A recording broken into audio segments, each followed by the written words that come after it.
To the ancient Egyptians, death was not the end of existence. It was the beginning of a descent beyond the tombs, beyond the western horizon where the sun disappeared each evening.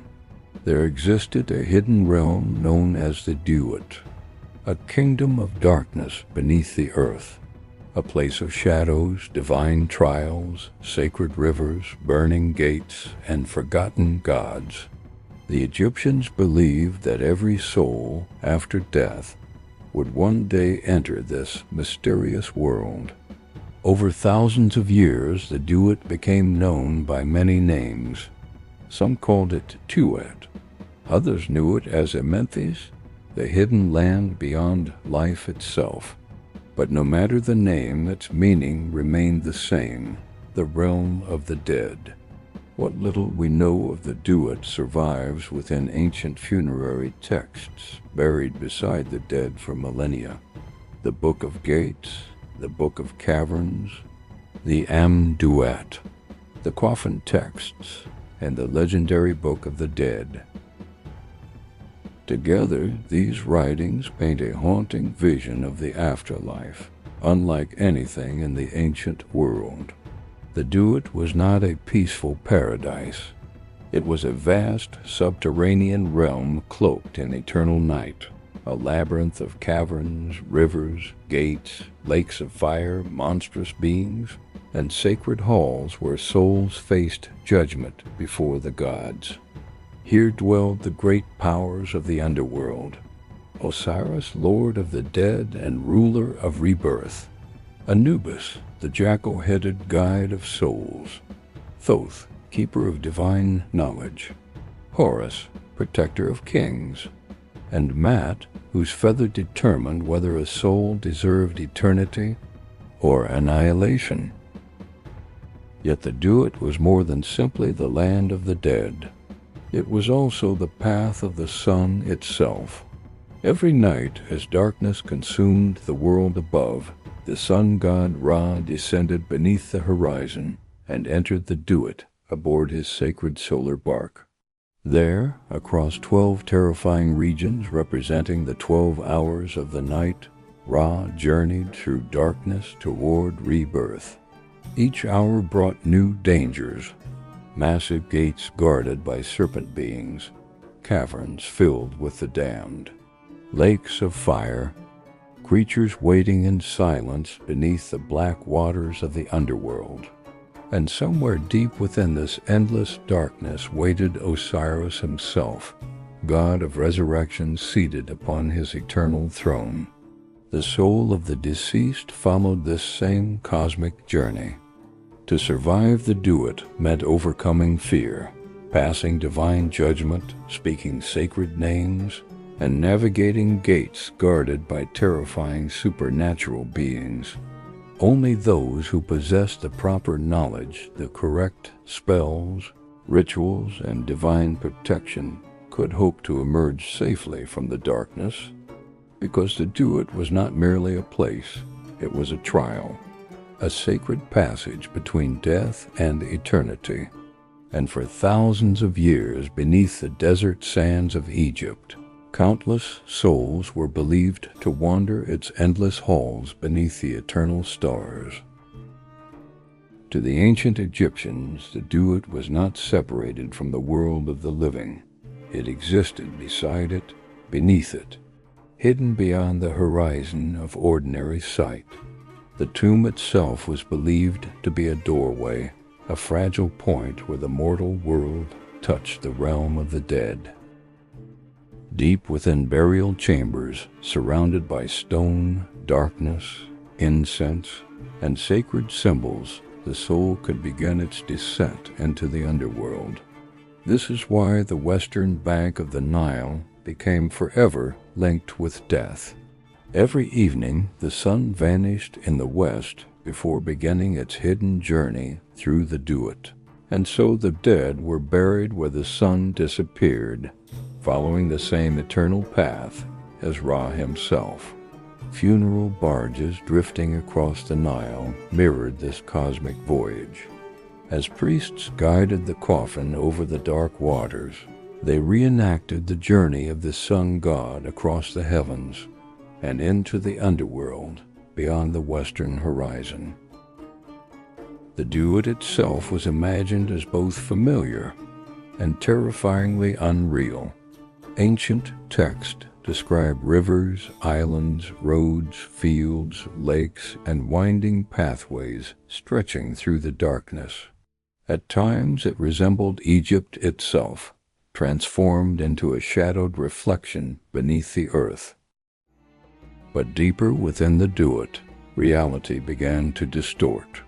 There were lakes of fire glowing in the darkness, walls made of iron, trees of turquoise shimmering beneath a black sky. The land was divided by enormous gates guarded by supernatural beings who challenged every soul attempting to pass.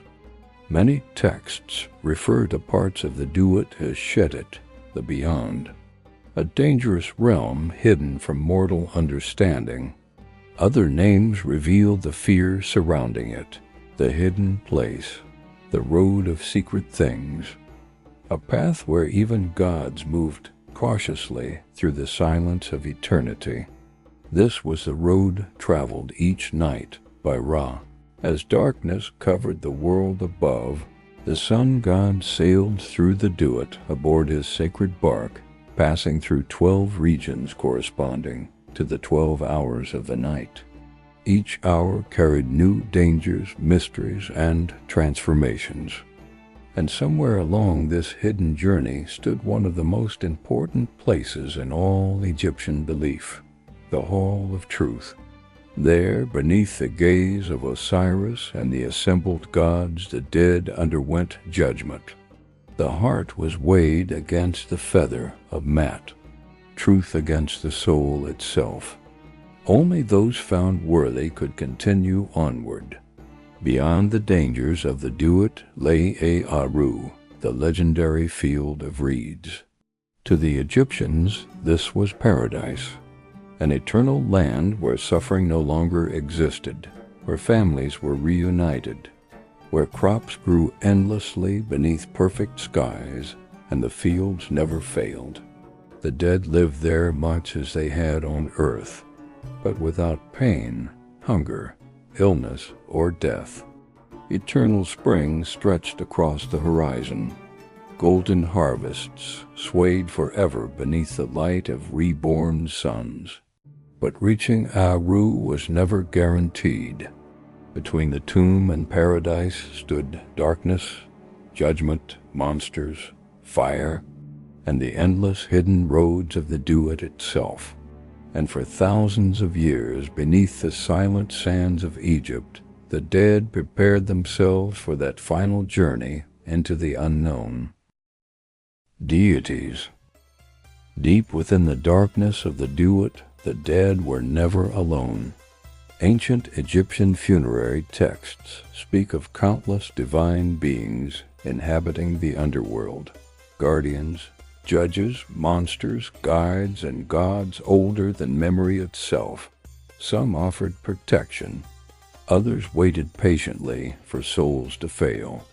And above them all ruled Osiris, the Lord of the dead, the first king to conquer death itself. Long before humans walked the earth, Osiris was said to have ruled Egypt in an age of divine order. But his brother Seth, consumed by jealousy and chaos, betrayed him. Osiris was murdered, his body torn apart and scattered across the land. Yet death could not hold him. Through the devotion of his wife Isis and the power of sacred magic, Osiris was restored and reborn, becoming eternal ruler of the underworld and the living symbol of resurrection itself. In the darkness of the Duat, he sat upon his throne, wrapped in white funerary linen, his green skin representing rebirth, fertility, and life emerging from death. Every soul entering the afterlife hoped to stand justified before him. Beside him stood Anubis, the silent, jackal-headed god of embalming and the dead. It was Anubis who guided souls into the underworld, leading the deceased through the hidden roads of the Duat like a guardian between worlds. He watched over mummification rituals, protected tombs, and presided over the weighing of the heart. In the flickering torchlight of the Hall of Judgment, it was Anubis who carefully placed the heart upon the scales. Nearby waited Thoth, the ibis-headed god of wisdom, writing, and sacred knowledge.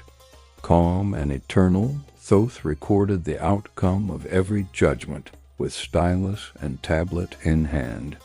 Nothing escaped him, every truth, every lie, every sin carried into eternity. Then there was Horus, falcon-headed son of Osiris and Isis, a divine protector associated with kingship, vengeance, and cosmic order. As Ra traveled through the Duat each night, Horus defended the solar bark against the horrors lurking in the darkness, because beneath the underworld's silence, ancient enemies still waited.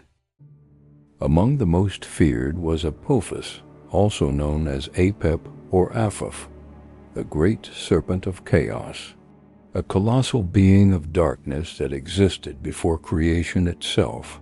Every night, as Ra journeyed through the Duat, Apophis attempted to devour the sun and plunge existence into eternal night.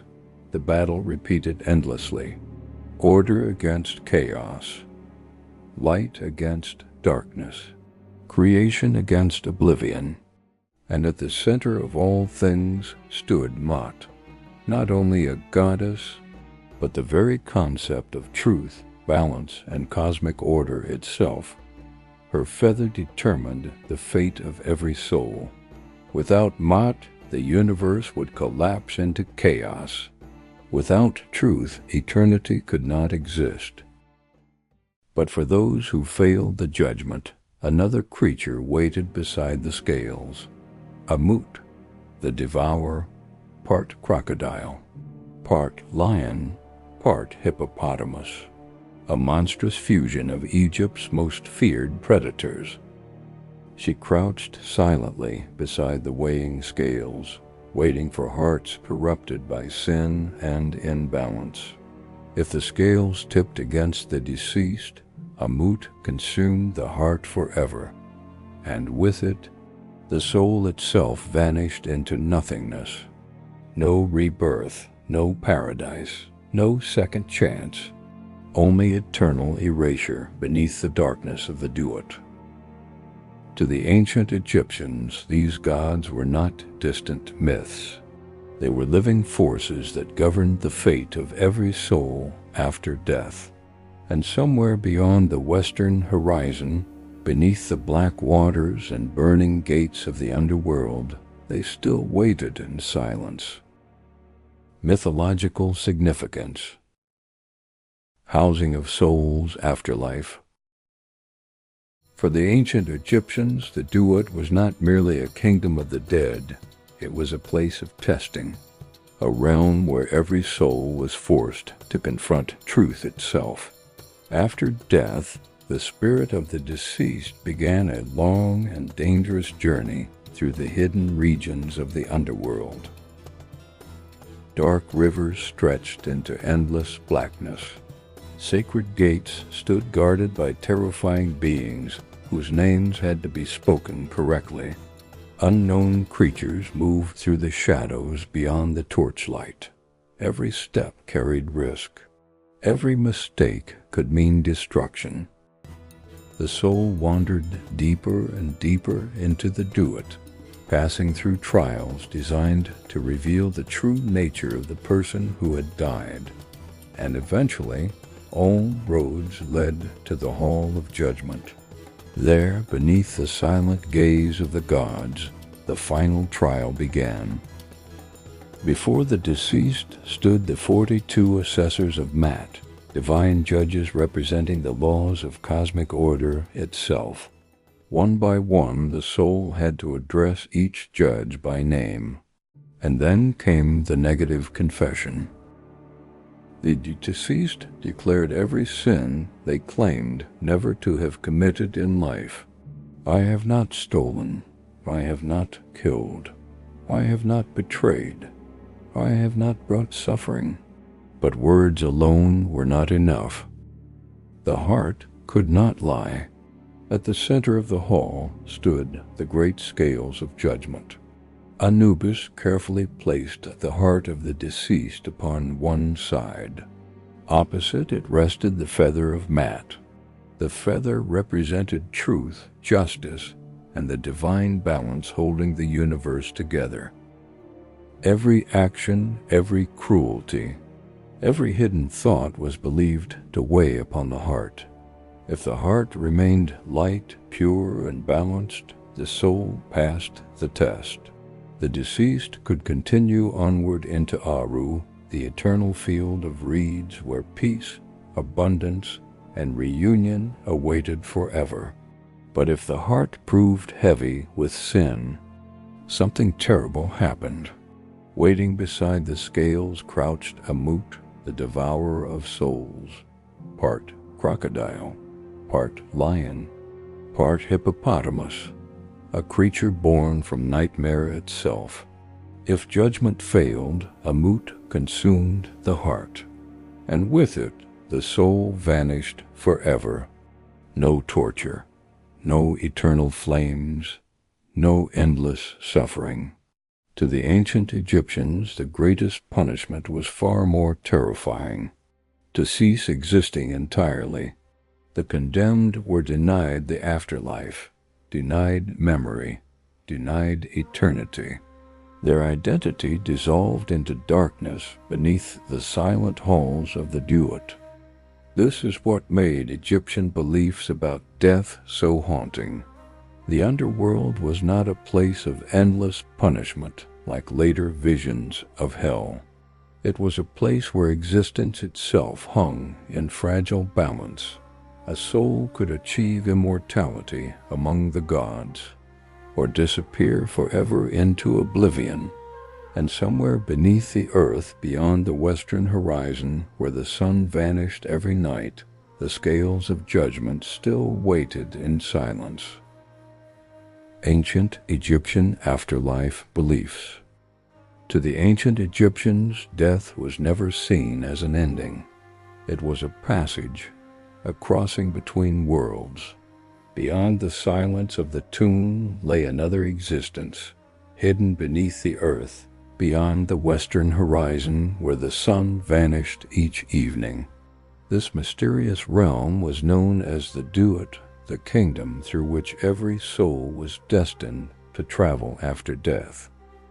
The beliefs surrounding the afterlife became one of the most powerful forces in Egyptian civilization. Religion shaped nearly every aspect of life along the Nile, binding the people together through shared rituals, sacred myths, and fear of what awaited beyond the grave. The gods themselves played essential roles in guiding the dead. Anubis watched over embalming and led souls into the underworld.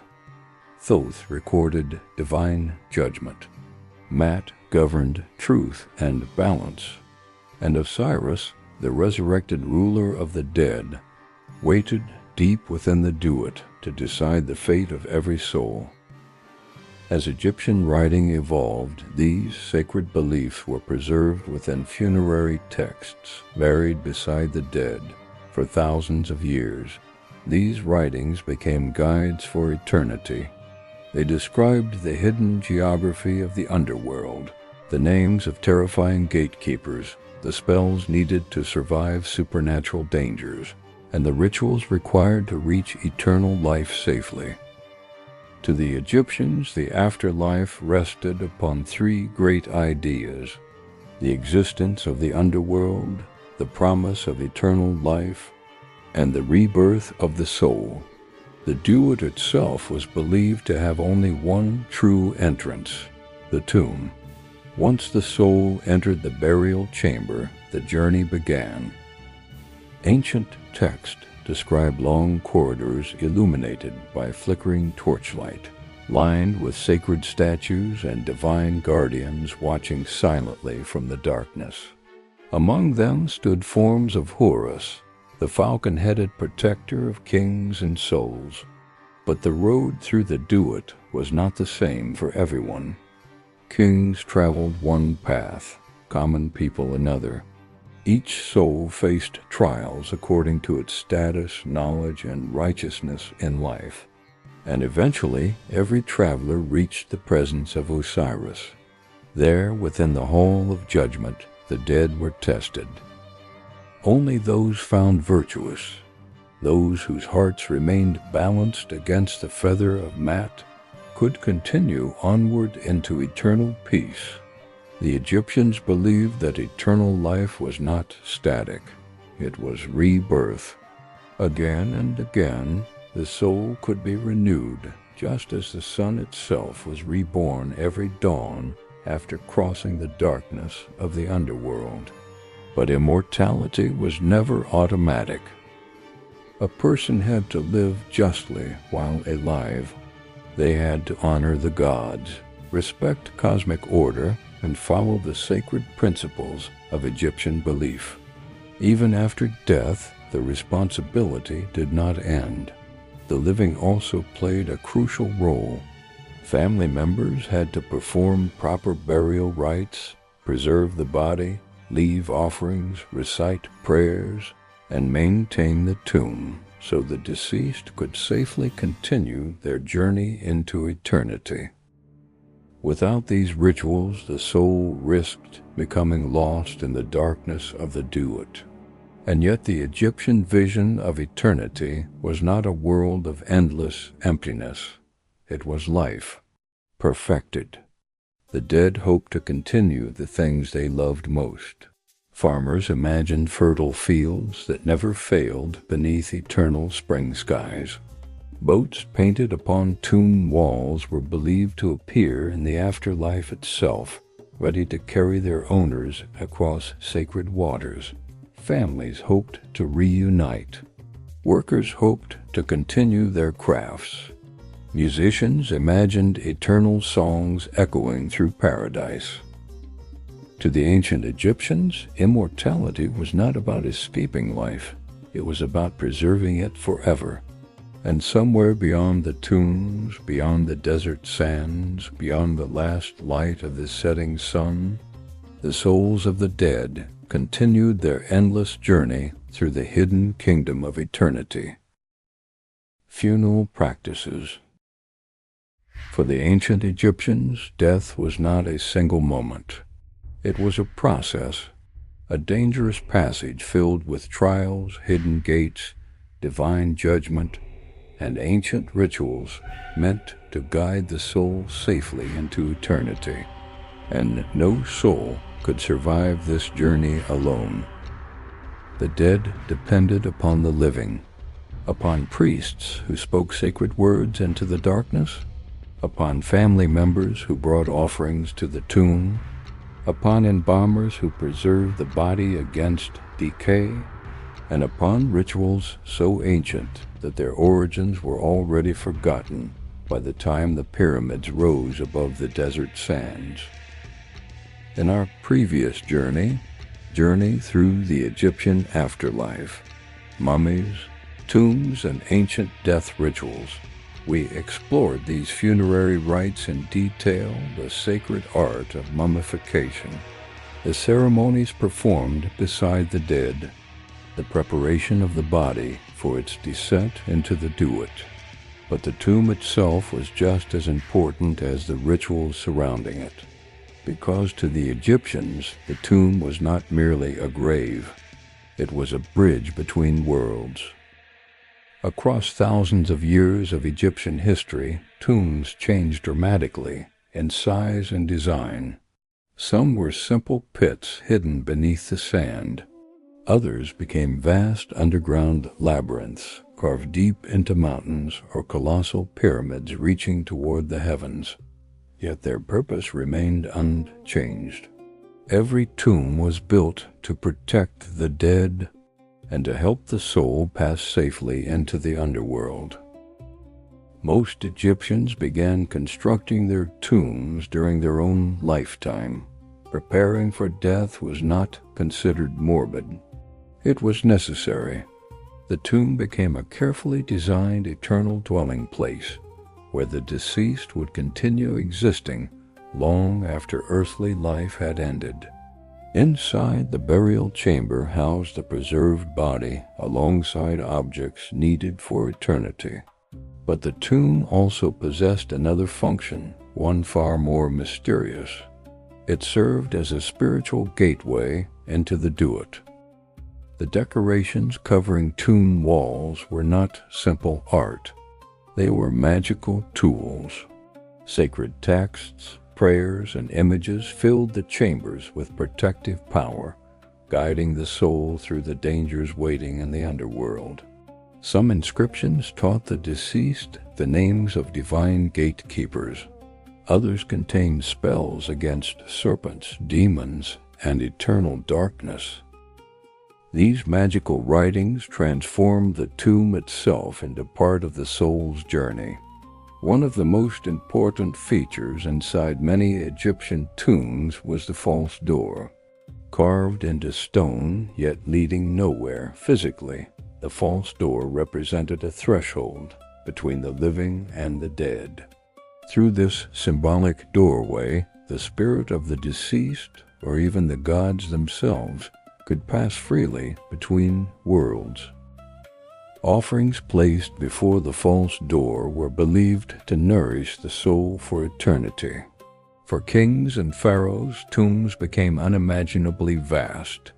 Their burial chambers overflowed with treasures, golden furniture, weapons, jewelry, ceremonial objects, food, boats, and entire collections of possessions intended to sustain them in the next life.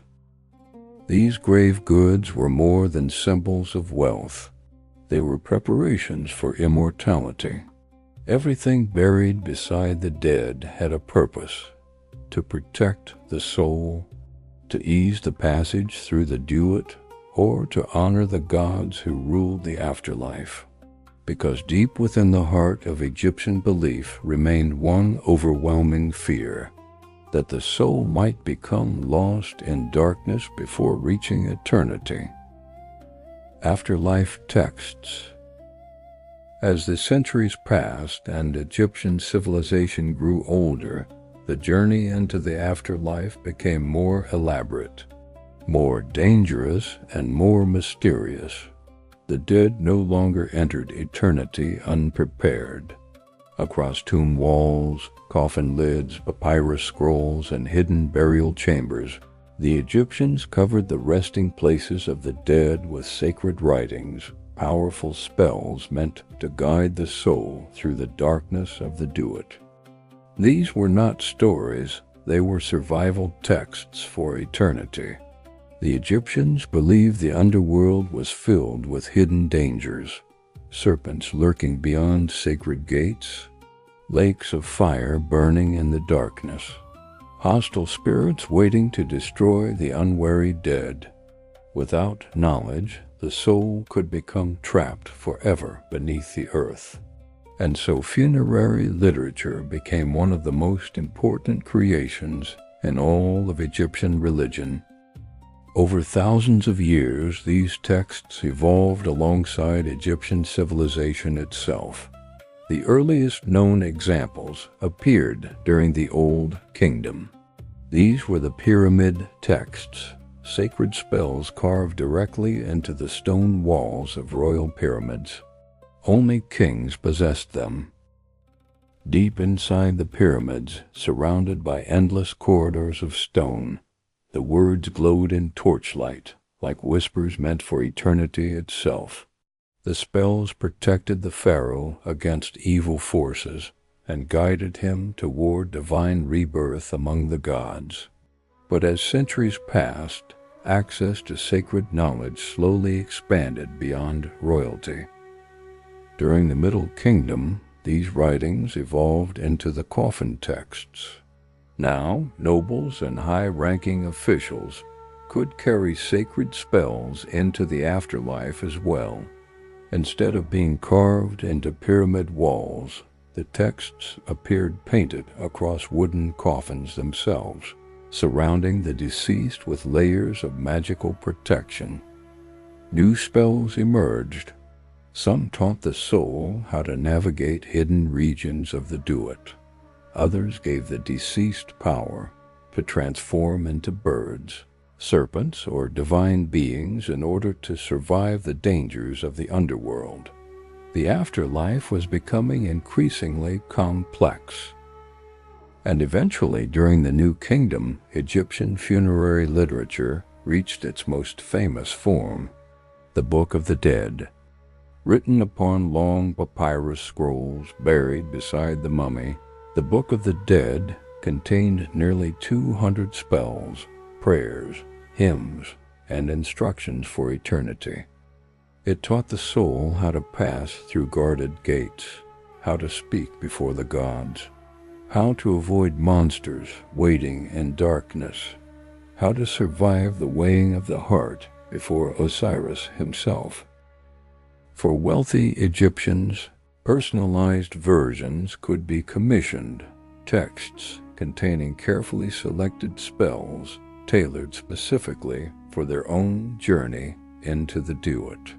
But even simpler copies carried enormous spiritual power, because to the Egyptians, words themselves were sacred. A properly spoken spell could protect the soul. A forgotten name could destroy it. These funerary texts transformed tombs into libraries of eternity. And even now, thousands of years later, the surviving spells still echo from the walls of forgotten pyramids and sealed burial chambers beneath the desert sands. Whispers from a civilization that believed knowledge could overcome death itself.